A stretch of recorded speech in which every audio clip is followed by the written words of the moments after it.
ఇసుక స్థానిక సంస్థల ఎన్నికలపై తీర్పు రిజర్వ్ చేసింది హైకోర్టు. పిటిషనర్లు, ప్రభుత్వం, స్టేట్ ఎలక్షన్ కమిషన్ వాదనలు పూర్తయ్యాయి. ఎన్నికలు నిర్వహించేందుకు ఇంకాస్త టైం కావాలని ప్రభుత్వం కోరగా హైకోర్టు తీర్పు రిజర్వ్ చేసింది.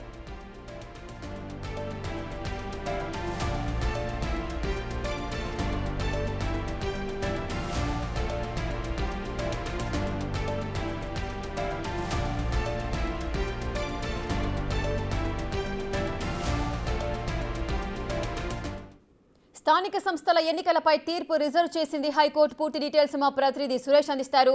సురేష్, ఈ స్థానిక సంస్థలకు సంబంధించిన ఎన్నికలు ఎప్పుడు నిర్వహించాలి అనే దానికి సంబంధించి కాంగ్రెస్ గవర్నమెంట్ ఎటువంటి డెసిషన్ తీసుకుంటోంది, అదేవిధంగా ఎటువంటి వాదనలు వినిపించారు హైకోర్టులో? స్థానిక సంస్థల ఎన్నికలు జరపాలని గతంలో వేసినటువంటి పిటిషన్ పైన ఈ రోజు హైకోర్టులో విచారణ జరిగింది. ఈ విచారణలో ప్రభుత్వం తరపు వాదనలు అడ్వకేట్స్ వినిపించడం జరిగింది. అదేవిధంగా ఎలక్షన్ కమిషన్ తరపు వాదనలు, పిటిషనర్ తరపు ముగ్గురు తరపున కూడా వాదనలు పూర్తయ్యాయి. ఆ తర్వాత మధ్యాహ్నం తీర్పు వెల్లడిస్తామని చెప్పేసి కూడా హైకోర్టు చెప్పడం జరిగింది. అయితే మధ్యాహ్నం తర్వాత ఈ ఏదైతే స్థానిక సంస్థల ఎన్నికలకు సంబంధించి తీర్పు రిజర్వ్ చేస్తున్నట్టు హైకోర్టు చెప్పడం జరిగింది. ఇక రిజర్వ్ చేశారు కాబట్టి ఎప్పుడైనా తీర్పు ప్రకటించవచ్చు. 2 రోజులు కావచ్చు, 3 రోజులు కావచ్చు.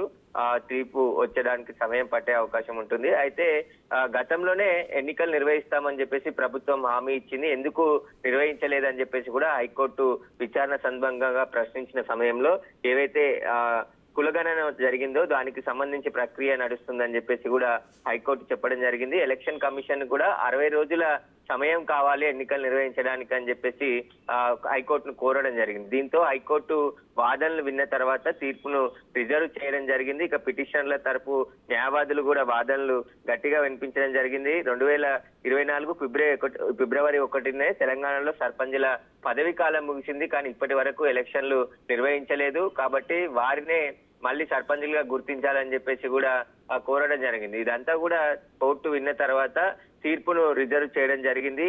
ఎన్నికలు నిర్వహించడానికి కొంచెం సమయం కావాలని చెప్పేసి కూడా ప్రభుత్వం కోర్టును కోరింది. కాబట్టి ఎంత సమయం కావాలి, వాటన్నిటికి సంబంధించి కూడా వాదనలు అడ్వకేట్స్ వినిపించడం జరిగింది. పూర్తి వాదనలు విన్న హైకోర్టు తీర్పును ఇప్పుడు రిజర్వ్ చేసింది.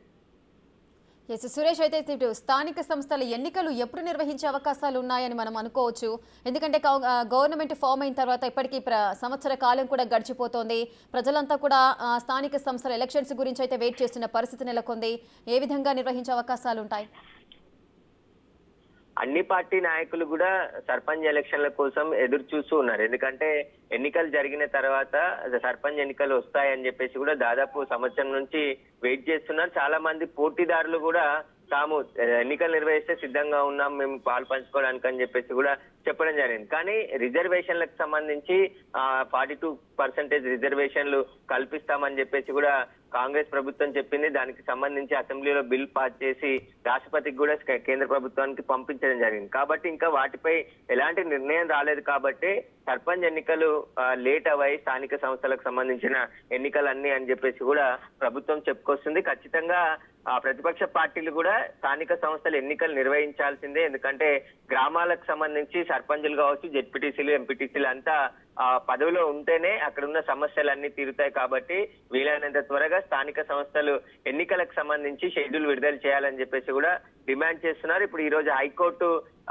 లో విచారణ జరిగింది కాబట్టి హైకోర్టు ఎలాంటి తీర్పు ఇస్తుంది అనేది ఇప్పుడు ఉత్కంఠగా మారింది. ఒకవేళ ప్రభుత్వం కోరినట్టు 60 రోజుల సమయం ఇస్తుందా, లేదంటే ఎలక్షన్ కమిషన్ కూడా 60 రోజుల సమయం కావాలి అని చెప్పేసి కూడా కోర్టుకు తెలిపింది. అంటే 60 రోజుల్లో మేము ఎన్నికలు నిర్వహిస్తామని చెప్పేసి ఎలక్షన్ కమిషన్ కూడా చెప్తుంది. అయితే ప్రభుత్వం, ఎలక్షన్ కమిషన్ ఇద్దరు కూడా కోఆర్డినేషన్ చేసుకొని వీలైనంత త్వరగా ఈ ఎన్నికలు నిర్వహించడానికి ఏర్పాట్లు కూడా చేస్తున్నారు. లీకులు కూడా వస్తున్నాయి. కసరత్తు ఎన్నికలకు సంబంధించి ఎలా నిర్వహించాలి, వాటికి సంబంధించిన రిజర్వేషన్లను ఎలా అమలు చేయాలి, వాటికి సంబంధించి అన్ని కూడా కసరత్తు చేసిన తర్వాత ఎన్నికలకు సంబంధించిన నోటిఫికేషన్ కూడా విడుదల చేసేందుకు ప్రభుత్వం, ఎలక్షన్ కమిషన్ కూడా సిద్ధమవుతుంది. కాబట్టి ఇప్పుడు కోర్టుకు కూడా అదే విషయాన్ని చెప్పారు. 60 రోజుల సమయం అంటే దాదాపు 2 నెలల్లో ఇంకా ఎలక్షన్లు నిర్వహించడానికి కూడా ప్రభుత్వం సిద్ధంగానే ఉన్నట్టు తెలుస్తుంది. ఇటు ఎలక్షన్ కమిషన్ కి అదే విషయం చెప్పడంతో ఎలక్షన్ కమిషన్ కూడా 60 రోజుల్లో ఎన్నికలు నిర్వహించడానికి సమయం ఇవ్వాలని చెప్పేసి కూడా హైకోర్టులో వాదనలు వినిపించాయి. కాబట్టి మరో 2 నెలల్లో ఎలక్షన్స్ రాబోతున్నాయి అన్నట్టే చెప్పడం జరిగింది. కాబట్టి కోర్టు కూడా ఆ దిశగానే తీర్పు ఇచ్చే అవకాశం కనబడుతుంది. Right, thank you Suresh, thanks for the details. ఇక స్థానిక సంస్థల ఎన్నికలపై తీర్పు రిజర్వ్ చేసింది హైకోర్టు. అటు పిటిషనర్లు, ప్రభుత్వం, స్టేట్ ఎలక్షన్ కమిషన్ వాదనలు అయితే పూర్తయ్యాయి. ఆ ఎన్నికలు నిర్వహించేందుకు మాకు 60 రోజుల సమయం కావాలంటూ కూడా ప్రభుత్వం అయితే హైకోర్టును ఆశ్రయించింది. ఇక హైకోర్టు అయితే తీర్పును రిజర్వ్ చేసింది.